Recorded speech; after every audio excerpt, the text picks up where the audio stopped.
আসসালামু আলাইকুম বন্ধুরা, আশা করি আপনারা সকলেই ভালো আছেন আর আপনারা দেখছেন ইসলামিক স্টোরিও টিভি।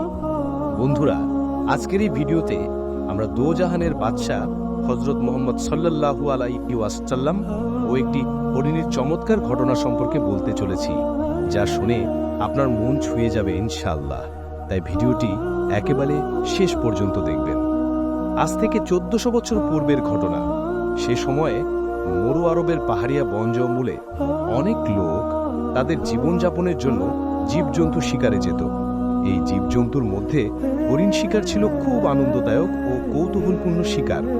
একদিন এক কাফের ব্যক্তি হরিণ শিকারের উদ্দেশ্যে বের হয়। তার সঙ্গে ছিল একটি জাল। হরিণ শিকারের জন্য সে তার জালটি একটি সুরুথলিতে বাঁধল এবং তারপর একটি হরিণকে পিছন দিক থেকে তাড়া করল। হরিণটি প্রাণের ভয়ে ছোটাছুটি করতে লাগল। এক পর্যায়ে হরিণকে পালাতে গিয়ে উক্ত চালে আটকা পড়ে গেল। শিকারী লোকটি দৌড়ে এসে দেখল যে এটি একটি হরিণী। হরিণীটি ছিল নবপ্রসূতি। কয়েকদিন পূর্বে দুটি বাচ্চা প্রসব করেছে। বাচ্চা দুটি গভীর জঙ্গলে রেখে হরিণীটি আহার সংগ্রহের জন্য বের হয়েছিল, কিন্তু দুর্ভাগ্যক্রমে সে শিকারীর জালে ধরা পড়ে গেছে হরিণ। এটি ভাবল তার বচিয়ার রক্ষা নেই, তাই সে হাওমাও করে কাঁদতে লাগল। চক্ষু দিয়ে বয়ে চলল অশ্রুস্রোতধারা। বিলাপরন্ধনে যেন হরিণটির কলিজা ফেটে যাচ্ছিল। এদিকে শিকারী লোকটি একটি মোটা তাজা হরিণী পেয়ে খুবই উৎফুল্ল, কিন্তু সেই শিকারী লোকটি ছিল একা। চিন্তায় পড়ে গেল কিভাবে এটা নিয়ে যাওয়া যায়। শেষ পর্যন্ত উপায়ন্তর না পেয়ে হরিণের হাত পা শক্ত করে বেঁধে টানতে শুরু করল। কিছুদূর অগ্রসর হয়ে ক্লান্ত হয়ে গেল, তাই সেই শিকারী পথে মধ্যে বিশ্রাম করতে বসল। এমন সময় সেখান দিয়ে যাচ্ছিলেন দোজাহানের বাদশাহ, বিশ্বজাহানের মালিক হযরত মুহাম্মদ সাল্লাল্লাহু আলাইহি ওয়াসাল্লাম। হরিণীটি তাকে দেখে বেদনার বেগে আনন্দে ক্রন্দন করতে লাগলো।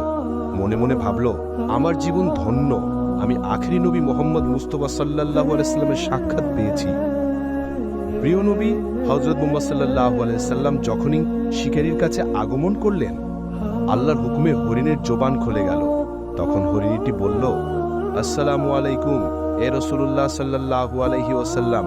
আমাকে এই শিকারী ধরে নিচ্ছে। কিছুদিন আগে আমি দুটি বাচ্চা প্রসব করেছি। বাচ্চা দুটি আমার বাসায় রয়েছে। অনেক সময় হয়েছে তাদের কাছ থেকে এসেছি। তারা দুধের তৃষ্ণায় ছটফট করে কাঁদছে। হে দয়ার নবী, আপনি আমাকে কিছু সময়ের জন্য মুক্তি দিন। আমার বাচ্চা দুটিকে শেষবারের মতো একবার দুধ পান করিয়ে আবার চলে আসব। হরিণের এরূপ আকুতি শুনে দয়ার নবী সাল্লাল্লাহু আলাইহি ওয়াসাল্লামের হৃদয় সাগরে দয়ার তুফান উঠল। প্রিয় নবী সাল্লাল্লাহু আলাইহি ওয়াসাল্লাম শিকারীকে বললেন, হে শিকারী, এই হরিণটি তার বাসায় দুটি অবুঝ বাচ্চা রেখে এসেছে। একে ছেড়ে দাও, সে বাচ্চা দুটিকে দুধ পান করিয়ে আবার চলে আসবে। শিকারী বলল, হে রাসূল, যদি এই হরিণকে ছেড়ে দিই তবে সে আবার ফিরে আসবে, তা কোনো বোকা লোকও বিশ্বাস করবে না। সুতরাং আমি এটা ছাড়তে পারি না। শিকারীর এমন কথা শুনে হুজুর সাল্লাল্লাহু আলাইহি সাল্লাম বললেন, আমি এটা জামিনদার। এটা ফিরে না আসলে আমি তার সমগ্র ক্ষতিপূরণ দেব। এই কথায়ও পাপিষ্ঠ রাজি হল না। অতঃপর রাসূল সাল্লাল্লাহু আলাইহি ওয়াসাল্লাম বললেন, হে শিকারী, এই হরিণকে ছেড়ে আমাকে বেঁধে রাখো। যতক্ষণ হরিণীটি না আসবে ততক্ষণ আমি তোমার দড়ির বাঁধনে দণ্ডায়মান থাকব। তখন শিকারী সম্মত হয়ে হরিণীটি ছেড়ে দিল। হরিণটি ছাড়া পেয়ে দৌড়ে গিয়ে বাচ্চা দুটিকে দুগ্ধ পান করালো। বাচ্চাদের তৃষ্ণা নিবারণ হলো। এবার হরিণীটি বাচ্চাদেরকে বলল, আমাকে তোমরা শেষবারের মতো দেখে নাও। আমি শিকারের জালে বন্দী হয়েছিলাম। মহান আল্লাহর প্রিয় হাবিব সাল্লাল্লাহু আলাইহি ওয়াসাল্লামের উশিলায় ছাড়া পেয়েছি। নিষ্ঠুর শিকারী আমাকে ছেড়ে প্রিয় নবী সাল্লাল্লাহু আলাইহি ওয়াসাল্লামকে বন্দী করে রেখেছে। আমার জন্য উভয় জগতের সুলতান সাল্লাল্লাহু আলাইহি ওয়াসাল্লাম কষ্ট পাচ্ছেন। আমি তোমাদেরকে মহান শক্তিময় আল্লাহর কৃপায় ছেড়ে দিলাম। এই কথা বলেই হরিণীটি আবার দৌড়ে চলল। আর কচি বাচ্চা দুটি অপলক চোখে মায়ের পানে তাকিয়ে হাউমাউ করে কাঁদতে লাগলো। হরিণটি এসে দেখল আল্লাহর নবী সাল্লাল্লাহু আলাইহি ওয়াসাল্লাম এখনো দণ্ডায়মান। বলল, আসসালামু আলাইকুম এ রাসূলুল্লাহ সাল্লাল্লাহু আলাইহি ওয়াসাল্লাম। আমি উপস্থিত, আমাকে ক্ষমা করুন, আমি আপনাকে কষ্ট দিয়েছি। শিকারী লোকটি নবী করিম সাল্লাল্লাহু আলাইহি ওয়াসাল্লামের প্রতি হরিণীটির এত ভালোবাসা ও পুনরায় মৃত্যুর দুয়ারে ফিরে আসা দেখে অবাক হয়ে গেল। কিছুক্ষণ চুপ থাকল।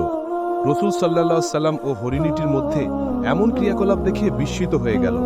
অতঃপর নবীদের সর্দার সাল্লাল্লাহু আলাইহি ওয়াসাল্লামের পায়ে লুটিয়ে পড়ল, কালেমা শাহাদাত পাঠ করে মুসলমান হয়ে গেল এবং হরিণীটিকেও মুক্ত করে দিল। হরিণীটি বিশ্বনবী সাল্লাল্লাহু আলাইহি সাল্লামের পবিত্র কদম মুবারকে আনন্দ অশ্রুভয়ে বলল, হুজুর, আমি আপনার ওসিলায় আজ নাজাত পেয়েছি। আপনি না হলে আমার নাজাত পাওয়ার কোনো পথ ছিল না। শাহনশাহী কাওয়ান মকাম সাল্লাল্লাহু আলাইহি সাল্লাম বললেন, তুমি পেলে জাল থেকে নাজাত, আর শিকারী পেল জাহান্নাম থেকে নাজাত। তো বন্ধুরা, কেমন লাগলো আজকের এই চমৎকার শিক্ষণীয় সত্য ঘটনাটি? কমেন্ট করে অবশ্যই জানান। আজ তাহলে এ পর্যন্তই। আপনারা ভালো থাকবেন, সুস্থ থাকবেন। আল্লাহ হাফেজ। হ্যালো বন্ধুরা, আমাদের নতুন চ্যানেলটিতে দারুণ সব কন্টেন্ট আসছে, তাই যারা এখনো সাবস্ক্রাইব করেননি এখনই সাবস্ক্রাইব করুন।